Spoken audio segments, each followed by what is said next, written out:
अस्सलामुअलैकुम दोस्तों। दिन चल रहे हैं वर्ल्ड वार 2 के और रात है 16 जुलाई 1945। टाइम था सुबह के 5:30 बजे। अमेरिका के एक स्टेट न्यू मैक्सिको में एक धमाका किया जाता है। बट दोस्तों, ये कोई आम धमाका या कोई छोटी बात नहीं थी। ये दुनिया की हिस्ट्री का पहला न्यूक्लियर टेस्ट था। जी हाँ दोस्तों मैं बताता चलूँ, इस टेस्ट को नेम दिया गया था ट्रिनिटी और इस सब का लीडर था the one and only scientist J Robert Oppenheimer, जिनको आप the father of atomic bomb के नाम से भी जानते हैं। व्यूअर्स, इस धमाके को देखकर खुद लीडर जे रॉबर्ट ओपेनहाइमर भी हैरान और परेशान हो जाता है कि ये क्या चीज़ बन गई। इस बॉम्ब की एक्सप्लोजन साइज उनकी सोच से भी बाहर थी और जब धमाका हुआ तो उसकी तपिश इतनी थी कि वहाँ का मौजूद स्टील का टावर भी पिघल गया। उसकी वेव 150 किलोमीटर दूर से भी फील करी गई और जब धमाका हुआ तो उसका क्लाउड में जो धुआं था वो 10 से 12 किलोमीटर ऊपर गया था आसमान। ये सब देख रहे थे वहाँ खुद के जे रॉबर्ट ओपेनहाइमर, जो एक किताब भगवद गीता हिंदू धर्म की किताब की लाइन उन्होंने कह डाली, now I am become death the destroyer of the worlds. दोस्तों, थोड़ा सा और समझने की कोशिश करते हैं। जे रॉबर्ट का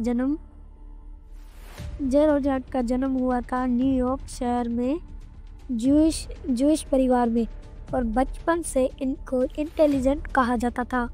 और दोस्तों, इसके क्लोजेस्ट मतलब इसके पास वाले लोगों का कहना था ओपेनहाइमर एक खतरनाक चेन स्मोकर और डिप्रेशन के मरीज हैं। वर्ल्ड वार 2 के दिनों में ये पॉलिटिक्स में भी अवेयर हुए। एक्चुअली वर्ल्ड वार 2 के एक साल पहले 1939 में एल्बर्ट आइंस्टाइन और लियो सिजार्ड ने अमेरिका के प्रेसिडेंट को एक खत लिखा that Hitler is working on nuclear weapons and he may be successful in making powerful bombs। मतलब हिटलर काम कर रहा है न्यूक्लियर वेपन्स पे और ये सक्सेसफुल भी हो सकता है पावरफुल बॉम्ब बनाने में भी। फिर प्रेसिडेंट एक कमेंट्री बिठाता है और पर यूरेनियम पर, can uranium be made into weapon. ये लाइन उन्होंने कम्युनिटी को कही। और दोस्तों, इस सब के अपोजिट में ओपेनहाइमर भी अलग से खोज कर रहे हैं न्यूक्लियर वेपन पे अपने खुद के साइंटिस्ट के साथ।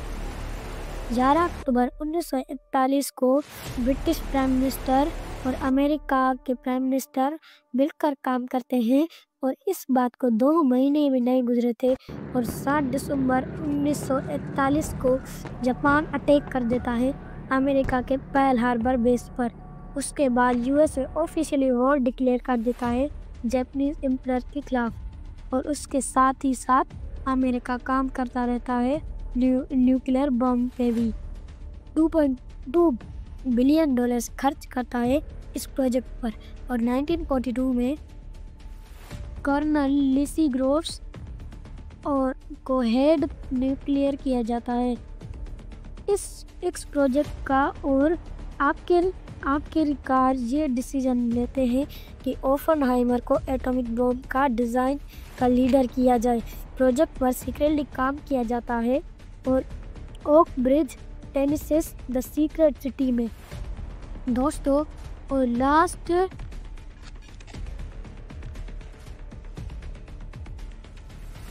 एक सीक्रेट जगह चाहिए थी जहां पर उनको बॉम्ब डिज़ाइन करना है। ओफर चूज करता है न्यू मैक्सिको स्टेट पेकोस वैली और इसके चलते 20 जुलाई 1943 को ऑफिशियली ओपेनहाइमर को लीड कर दिया जाता है इस पूरे प्रोजेक्ट का।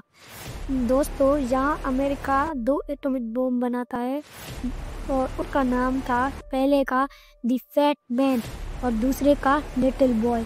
और लास्ट में दिन आता है टेस्ट करने का, द ट्रिनिटी टेस्ट, जो एक रेगिस्तान में की जाती है और और इस एक स्टील टावर की मदद से 80 से 100 फीट ऊपर से लटका देते हैं बॉम्ब को और 16 जुलाई 1945 को सुबह के 5:30 बजे ब्लास्ट किया जाता है और एक्सप्लोजन थी मैनी मोर देन एक्सपेक्टेड। और व्यूअर्स आगे चल के खुद जे रॉबर्ट ओपेनहाइमर रिग्रेट करते हैं बॉम्ब बनाकर। And become death, the destroyer of worlds.